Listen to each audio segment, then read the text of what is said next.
स्वागत है आपका। मैं विवेक बिंद्रा, मोटिवेशनल स्पीकर और बिजनेस कोच। आज मैं बहुत एक्साइटेड हूं। आपको इंट्रोड्यूस करने जा रहा हूं mister Ramesh Agarwal, Agarwal packers movers. कौन है हमारे देश के अंदर जो अग्रवाल पैकर्स मूवर्स को नहीं जानता? ठंडा मतलब Coca Cola, mineral water, Bisleri. नमक का मतलब टाटा, कार का मतलब मारुति सुजुकी, नूडल्स का मतलब मैगी।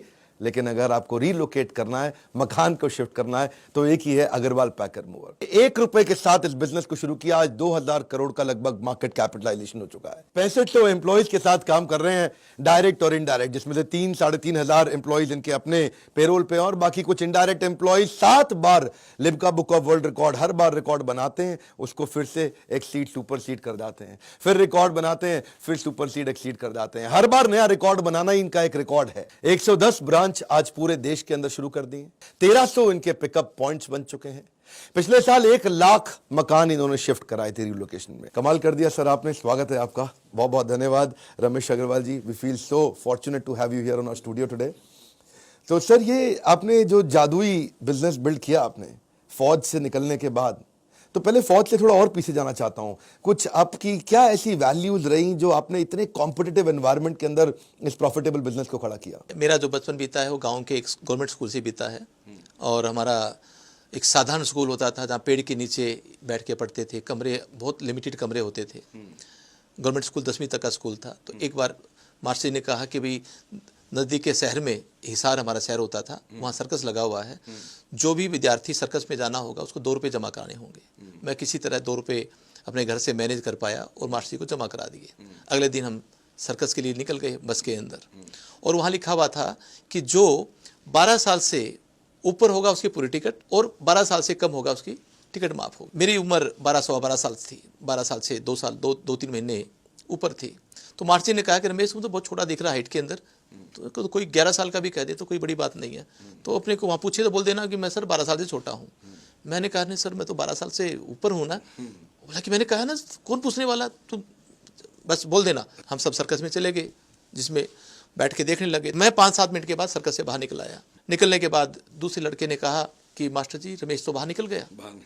तो मास्टर जी बाहर आए, पूछा भी क्या हुआ? बोला सर, मेरी टिकट तो है नहीं, मैं तो सर्कस नहीं देखूंगा। तेरे से कोई पूछ रहा है, कोई चेकिंग कर रहा है, फिर तू क्यों निकला? बोला जी ना, 2 रुपये आपको दिए ही है, 50 पैसे भी उसमें आते हैं, तो आप मेरी टिकट क्यों नहीं लेते? मास्टर जी को गुस्सा आया, भाग गया, एक टिकट लेकर आया और मेरे हाथ में थमा दी। बोला अब तो देखेगा। तो मैं अंदर चला गया। मैंने सर्कस देखा। दूसरे दिन स्कूल में जब पहुँचे तो मेरी पेशी हेडमास्टर के सामने करवाई। मैंने मास्टर जी को कहा कि मास्टर जी, मैं 12 से ऊपर हूँ, मैंने 2 रुपये भी दे रखे थे, तो मैं बिना टिकट मैं कैसे सर्कस में जा सकता हूँ? मास्टर जी ने कहा कि तो ठीक ही बोल रहा है। और उस मास्टर जी को कहा कि आप लोग वैल्यू अकेली किताबें पढ़ाते हो, वैल्यू भी पढ़ाते हो। मेरा ये कहना है कि वो जो चीज़ मैंने छोटी सी बचपन में की, वो मेरी लाइफ में एक यू टर्न लेकर आ गई। This is lovely. मैंने आर्मी के बारे में भी आपका सुना, बड़ी सुंदर स्टोरी की। आपने जो है पहले 15 दिन के अंदर आपने अपनी तनख्वाह वापस कर दी थी आर्मी के अंदर। आपको लगा आपने उतनी मेहनत नहीं करी? मैं जब मेरी एजुकेशन करने के बाद मैं एयरफोर्स में, इंडियन एयरफोर्स में भर्ती हो गया था। Indian air force. मेरी पहली पोस्टिंग हुई J&K में, श्रीनगर में। मेरे सीनियर थे जो 10 साल 15 साल पुराने, 20 साल पुराने वहाँ पर काम कर रहे थे। मैंने कहा कि सर मेरे को सर कुछ काम तो दो, मैं खाली बैठता हूँ। तो अल्टीमेटली ऐसा होता नहीं, अरे ठंड पड़ा, सरकारी मामला कर लेना काम, कौन सी जल्दी पड़ी है। तो इस तरह से मेरे को 15 दिन तक कोई काम नहीं मिला। तो 15 दिन के बाद, यानी कि 31 दिसंबर में एक पे डे होता है हमारा। उस जमाने में जो तनख्वाह मिलती थी तो कैश से मिलती थी। मेरा नाम पुकारा, रमेश। मैं वहाँ चला गया तो उन्होंने गिनकर, मेरे को याद आ रहा है कि 7-1000 रुपये, 8000 रुपये मेरे को उन्होंने गिनकर दिए। मैंने जब पैसे गिनने के बाद आधे रुपये, यानी कि 3,500-4 हज़ार रुपये तो मैंने जेब में डाल लिए। आधे अफसर को पकड़ा दिए कि सर ये मेरे पैसे लेने नहीं बनते। वो बोला कि ये क्यों नहीं लेने बनते? मैंने कहा सर मैंने काम 15 दिन किया है, 15 दिन तो मैंने हराम का खाया है, जिस दिन आप मेरे को काम दे दोगे मैं लेना शुरू कर दूंगा। वो मेरे पर थोड़ा गुस्से में चिल्लाया, आप डिफेंस में काम करते हो, यू बी चार्ज सीटेड, ये ऑफेंस है, यू कैन नॉट डिनाई, ये लेना ही पड़ता है। अगले दिन हमारे विंग कमांडर SK निगम, मेरे सेक्शन कमांडर होते थे, उनके पास पेशी पड़ी। तो मेरे से पूछा, बोला सर मैंने तो कोई काम ही नहीं किया, मैं कैसे तनख्वाह ले सकता हूँ? आप बताओ, कल से काम दो, मैं कल से शुरू कर दूंगा। तो विंग कमांडर SK निगम साहब बहुत अंदर से खुश हुए। उसने कहा कि यार ऐसे ऐसे बंदे मेरे को चाहिए। उसने कहा कि रमेश, तुम्हारी टेबल और कुर्सी मेरी कैबिनेट में डालता हूँ। जो स्टाफ ऑफिसर, जो मेरा PA 15 साल के एक्सपीरियंस वाला चाहिए, वो मैंने आज से आपको ले लिया। यानी कि मैं 15 साल के एक्सपीरियंस वाला एम्प्लॉई जिस जगह पर काम करता है, वो 15 दिन वाले ने उसकी जगह ले ली। ये आपकी ईमानदारी का फल था। तो सर बात ये उठती है कि आपके पास तो एक अच्छी गवर्नमेंट जॉब है जिसका बड़ा सपना देखते हैं हमारे देशवासी, और आपने वो गवर्नमेंट जॉब छोड़ करके बिजनेस करने का रिस्क उठाया। आप कुछ भी करते वहाँ प्रमोशन तो आपका होना ही था, तो ये आपने रिस्क कैसे उठाया सर? एक बार इत्तेफाक ऐसा हुआ कि मैं जो ही ड्यूटी से वापस आ रहा था तो एक सिविल ट्रक कुछ मशीनें लेकर आया था, जो उस टाइम पर इनसेट लगा हुआ था हमारा इंडिया का। वो मशीनें मोखाले की, शाम का टाइम था, हालांकि मेरी उसमें कोई जिम्मेवारी नहीं थी कि मेरा ट्रेड अलग था। और मैं वापस आ गया और मेरे को ये देखा कि मशीन मेरी वहाँ पर बिल्डिंग के नीचे रखी जा रही है। और 2-2:30 बजे मेरे को उठने का मौका मिला तो देखा कि बाहर एकदम बर्फ़ गिर रही है, 2-2.5 फीट बर्फ़ गिर चुकी होगी। और मेरे को तुम रिकॉल किया कि वो मेरी मशीनें भी आज बर्फ़ में बिकी होगी। और मैं खुश हो रहा था कि ये मशीन लगेगी, लगने के बाद हम विल डू वंडर, हम बहुत नया करेंगे इन मशीनों से, नई नई चीज़ हमारे को वेदर फोरकास्टिंग में काम आएगी। मगर वो सपना मेरा कहीं ना कहीं मेरे को अधूरा लग रहा था। मैं फिर अपने बर्फ़ के जूते पहने, जिसको हम स्नो बूट बोलते हैं, और एक कोट जो हमारा कोट फरका बोलते हैं वो पहना, टॉर्च ली, वहाँ पहुँचा।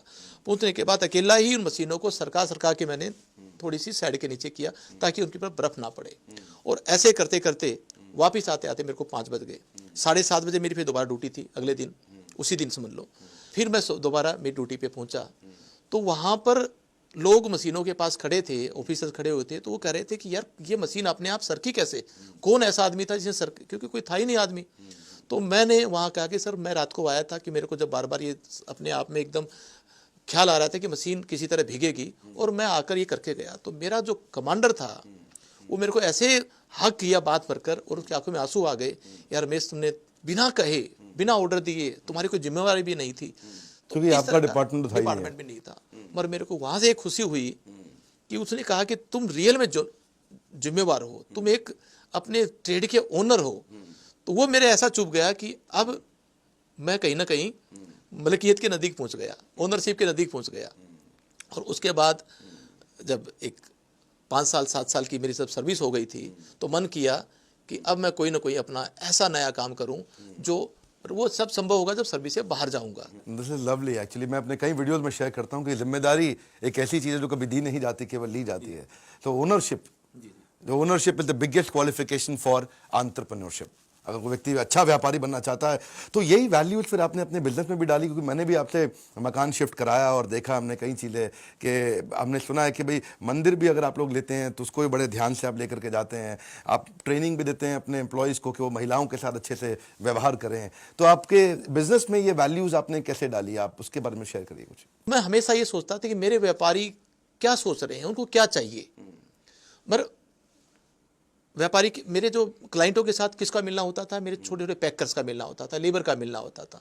वो फ्लोर पे काम करते थे पूरे दिन, उसके बच्चों के साथ, हस्बैंड वाइफ, काम वाली बाई, उनको मिलना होता था। तो मैं सोचा कि फीडबैक मिले कैसे मेरे को। तो हमारे एक दिन हमने बना रखा है, दैट इज कॉल्ड मंथन डे। मंथन डे एवरी मंथ के 4 तारीख को 8:30 बजे से लेकर 9:30 बजे तक फिक्स टाइम है। कोई संडे हो मंडे हो, वो मंथन डे होगा ही जरूर। स्टार्टिंग में तो लोग कहते हैं कि धीरे सी, कौन जी अपन बहुत बढ़िया है, अपने से गलती होती नहीं। तो धीरे से कोई एक आदमी जैसे खड़ा हो जाता है और बताता कि फलां फलां जी मेरे को ऐसा लगा कि क्लाइंट के यहाँ दर्द था, तो उसको हम 500 रुपये इनाम दे देते हैं और ताली बजवा देते हैं।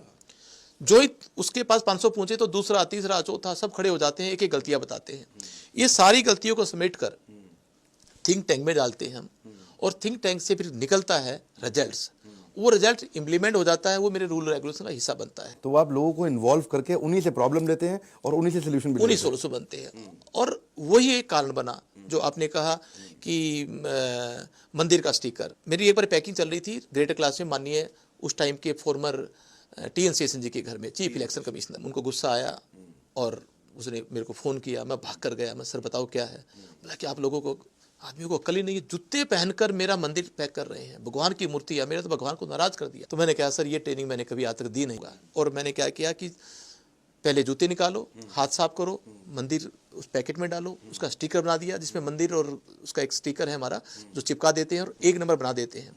और डेस्टिनेशन के ऊपर मद्रास में जब वो पहुंचा तो सूचना मिल जाती है ऑटोमेटिकली, 1 नंबर मंदिर है, स्टिकर लगा हुआ है।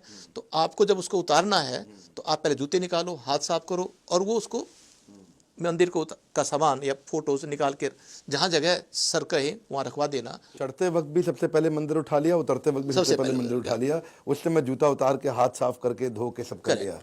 तो वो एक तरह से हमारा कोड ऑफ कंडक्ट बन गया और उस दिन के बाद किसी का भगवान नाराज नहीं हुआ। आज तक लोग इसको एक एग्जाम्पल देते हैं, यार आपके लोग मंदिर का बड़ा ध्यान देते हैं। महिलाएं घर में अकेली रहती हैं, उसके लिए आप क्या ट्रेनिंग देते हैं कि महिलाओं के साथ कैसे, कुछ भी हो सकता है, लेबर जा रही है, आप कहाँ तक कंट्रोल करेंगे? एक ऐसी ट्रेनिंग दी गई है कि जब भी महिला आपके सामने निकले पैकिंग करते टाइम पर, तो आप 1 फीट स्टेप पीछे लेकर नीचे हो जाओ और महिला को पास दे दो। और एक बार 2 बार करोगे तो महिला आपके पास ही नहीं निकलेगी, वो दूर से निकलेगी। वो सम्मान उनको ट्रेनिंग का हिस्सा बना कभी ऐसी दुर्घटना सुनने को आई आपको? 32 साल में केवल लोग इसलिए याद करते हैं अकेले की जी अग्रवाल पैकर को बुला लिया तो बोला जी शांति से घर में कुछ भी नहीं हो सकता। ऐसे सारे इनोवेशन अगर आप जानना चाहते हैं तो मैं आपको रिक्वेस्ट करूंगा, बड़ा बिजनेस मोबाइल एप्लीकेशन पे आइए और आकर के हमारे एवरीथिंग अबाउट एंटरप्रेन्योरशिप के प्रोग्राम को ज्वाइन करिए। मिस्टर रमेश अग्रवाल आपको वहां एक प्रोफेसर की तरह आके इनोवेशन के सारे बिजनेस लेसन सिखाएंगे और जहां से आप अपने बिजनेस में इंप्लीमेंट करके नेचुरली बहुत बड़ी ग्रोथ ले सकते। तो मिलते हैं कल सुबह 8 बजे दोबारा अपने पॉडकास्ट के अगले एपिसोड में, एक्सक्लूसिवली मेरे फेसबुक, इंस्टाग्राम पेज या ट्विटर हैंडल पे। और हाँ, शेयर जरूर करिएगा इस मैसेज को। Sharing is caring.